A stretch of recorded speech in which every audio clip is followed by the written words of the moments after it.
particular Saturday, Mr. Gary wasn't real happy to see the preacher and his group come marching into the springs.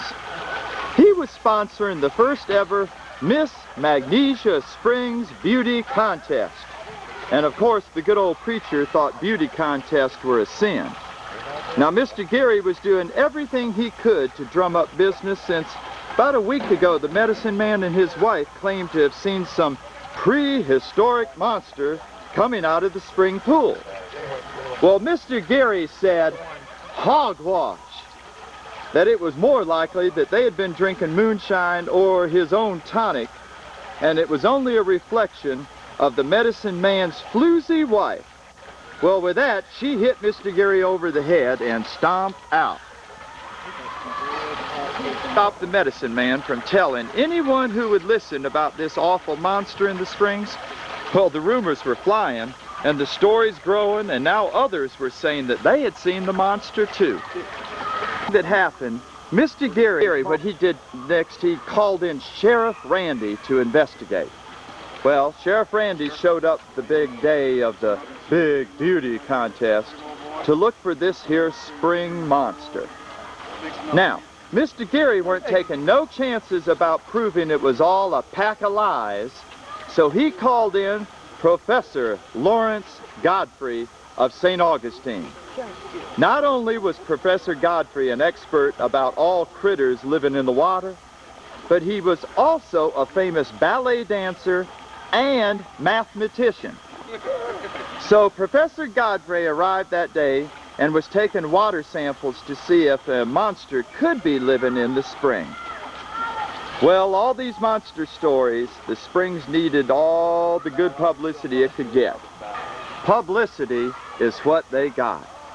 So that day, there were reporters from the Gainesville Sun, the Ocala Star-Banner, and there were even 2 foreign reporters here from the Czechoslovakian country.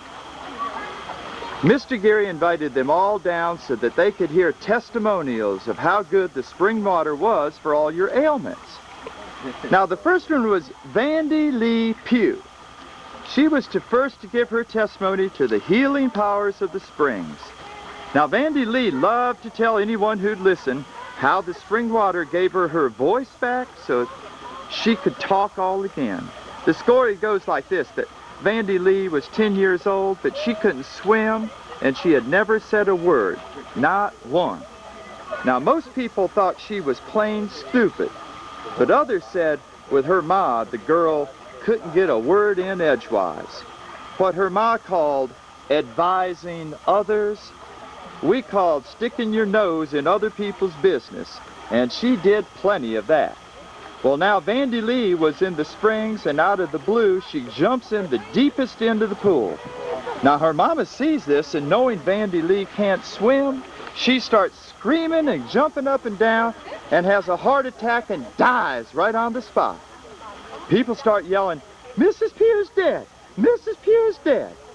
Guess you could call it a miracle of sorts, because not only did Vandy Lee do a perfect breaststroke to the side of the pool, but she started to talk, and she ain't shut up since.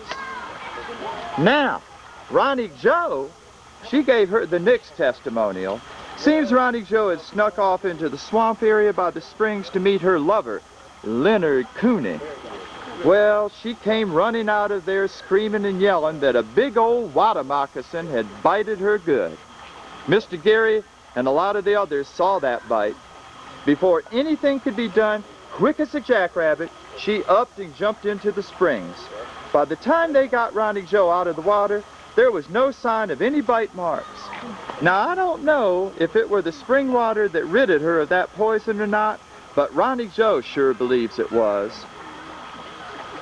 Meals were over, and the reporters, they decided they would stay on for this here beauty contest, but the whole thing had turned into a great big spat.